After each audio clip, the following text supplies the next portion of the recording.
Hello everyone, welcome back to our channel SR Commerce Classes. My name is Ravneet Kaur और आज मैं एक नया चैप्टर लेकर आई हूँ अकाउंटेंसी क्लास 11th का, जो कि चैप्टर नंबर 2 है, बेसिक अकाउंटिंग टर्म्स। इस चैप्टर में हम बिजनेस में यूज़ होने वाले डेली यूज़ होने वाले बेसिकली जो अकाउंटिंग टर्म्स हैं उनको एक एक करके समझेंगे। तो आज के सेशन में we are covering the 5 terminologies, इनको हम अकाउंटिंग टर्मिनोलॉजीज़ भी बोलते हैं। ठीक है, तो सबसे पहला इसमें कौन सा है? Business transaction. ठीक है, अब बिजनेस ट्रांजैक्शन क्या है? बिजनेस ट्रांजैक्शन एक इकोनॉमिक एक्टिविटी है जिसके वजह से क्या आ रहा है, हमारे बिजनेस की फाइनेंशियल पोजीशन चेंज हो रही है। ठीक है, इकोनॉमिक एक्टिविटी किस वे में, मतलब ह्यूमन एक्टिविटी, मतलब कोई पर्सन वो एक्टिविटी कर रहा है, किस लिए कर रहा है? ताकि वो अर्न कर सके, मनी अर्न कर सके। ठीक है, तो हम कह सकते हैं कि वो इकोनॉमिक एक्टिविटी की जा रही है, किस लिए की जा रही है? To earn money. ठीक, अब बिजनेस ट्रांजैक्शन जो है वो इकोनॉमिक एक्टिविटी जिसकी वजह से हमारा बिजनेस की फाइनेंशियल पोजीशन चेंज हो रही है। ठीक, इकोनॉमिक एक्टिविटी जैसे कि गुड्स को परचेज करना, सेल करने के लिए, तो क्या है, हम प्रॉफिट अर्न कर रहे हैं ना, मनी अर्न कर रहे हैं। और हमें बिजनेस ट्रांजैक्शन को कंफ्यूज नहीं होना है किससे? सोशल एक्टिविटी के साथ। सोशल एक्टिविटी के साथ हमें इसको कंफ्यूज नहीं करना है कि सोशल एक्टिविटी मतलब बिजनेस ट्रांजैक्शन एक सोशल एक्टिविटी नहीं है। मतलब कोई भी अगर सोशल एक्टिविटी की जा रही है by a way of love, affection या सिंपैथी में, तो वो बिजनेस ट्रांजैक्शन नहीं होगा। इसको हम ऐसे समझ सकते हैं जैसे कि मैंने कुछ परचेज किया, गिफ्ट परचेज किया अपने फ्रेंड को देने के लिए, तो वो सोशल एक्टिविटी हुई, इकोनॉमिक एक्टिविटी नहीं हुई, वो क्या है? बिजनेस ट्रांजैक्शन नहीं हुआ। ठीक है, अब अगला देखते हैं क्या है इसमें। अगला पॉइंट है इवेंट। बिजनेस ट्रांजैक्शन जो हो रहा है उसका जो रिजल्ट आ रहा है या उसका जो आउटकम है वो क्या है? इवेंट है। ठीक है, बेसिकली कॉन्सिक्वेंस, रिजल्ट ट्रांजैक्शन का, किसी भी ट्रांजैक्शन का क्या है? इवेंट है। ठीक है, इवेंट को हमें कंफ्यूज नहीं होना है, इसको हम सीधे एक एग्जाम्पल से समझ लेते हैं। जैसे कि ए लिमिटेड है, ये सप्लायर है गुड्स का, और बी लिमिटेड है, इसने परचेज किया है इससे। ठीक है, किस चीज़ का सप्लायर है? कॉपीज़ का सप्लायर है। ठीक है, इसको पर कॉपी जो इसकी कॉस्ट आ रही है, कितनी आ रही है? 30 रुपीज़ आ रही है। ठीक है, इसने सप्लाई किए से 100 कॉपीज़ बी लिमिटेड को, कितने में? 35 रुपीज़ पर कॉपी।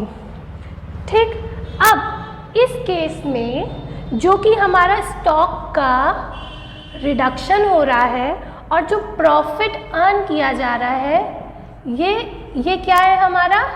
ये इवेंट है। ठीक है, ये बिजनेस ट्रांजैक्शन के वजह से हमारे स्टॉक कम हो रही है और प्रॉफिट हमने अर्न किया है, ये हमारा क्या है? इवेंट है। एक पॉइंट और हम समझ सकते हैं कि इवेंट के वजह से क्या हो रहा है? कंपनी के बैलेंस में चेंज आ रहा है। ठीक है, कंपनी के बैलेंस में चेंज आ रहा है। किस फॉर्म में आ रहा है?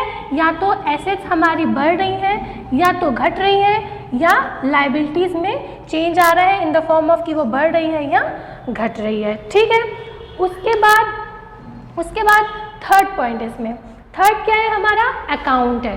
ठीक है, अकाउंट क्या है? अब अकाउंट हम कह सकते हैं कि एक रिकॉर्ड करना है, मतलब हम ट्रांजैक्शंस को रिकॉर्ड कर रहे हैं एक जगह, लेकिन क्या कर रहे हैं? किसी पर्टिकुलर पर्सन या पर्टिकुलर आइटम के ट्रांजैक्शन को एक अकाउंट में हम रिकॉर्ड कर रहे हैं, इसको हम लेजर भी कहते हैं। ठीक है, बेसिकली अकाउंट्स में हम ज़्यादातर लेजर ही बोलते हैं। ठीक है, तो हम क्या कह रहे हैं कि हम अकाउंट को लेजर भी बोलते हैं, और अकाउंट का एक प्रॉपर फॉर्मेट होता है। ठीक है, वो फॉर्मेट मैं बता देती हूँ आपको।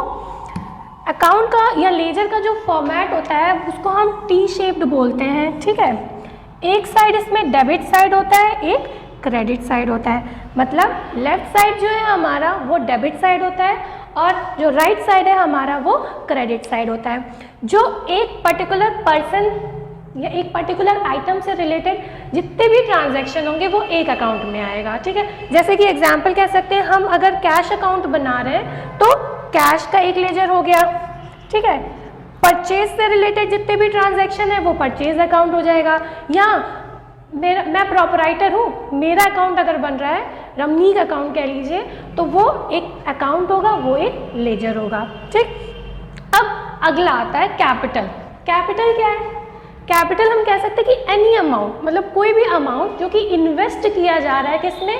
बिजनेस में। कौन इन्वेस्ट कर रहा है? उसका ओनर, उसका प्रॉपराइटर। ठीक है, any amount which is invested by the owner of the business to his business, मतलब अपने बिजनेस में, तो वो क्या है? कैपिटल है।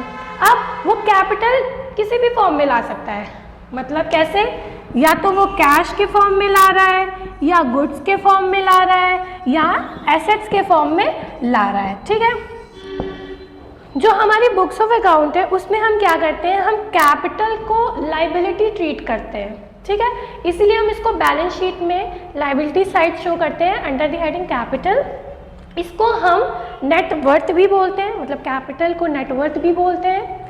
ठीक है, ओनर्स इक्विटी भी बोलते हैं और नेट एसेट भी बोलते हैं। ठीक है, अब हम देखते हैं इसमें हमारा लास्ट क्या है? ड्राइंग्स। अब ड्राइंग्स क्या है? ड्राइंग्स हम समझ सकते हैं ऐसे, जैसे कि प्रॉपराइटर जो है या ओनर है अपने बिजनेस का, उसने अपने ही बिजनेस से पैसे निकाले या गुड्स निकाल लिए, बट बिजनेस के यूज़ के लिए नहीं, उसने अपने पर्सनल यूज़ के लिए निकाले, मतलब प्राइवेट यूज़ के लिए निकाले, तो वो क्या है? ड्राइंग्स है। ठीक है, तो आज का सेशन हमारा बस इतना ही था। आई होप आपको वीडियो अच्छा लगा हो, तो चैनल को लाइक, सब्सक्राइब और कमेंट भी कर दीजिएगा, शेयर भी कर दीजिएगा। ठीक है, थैंक यू।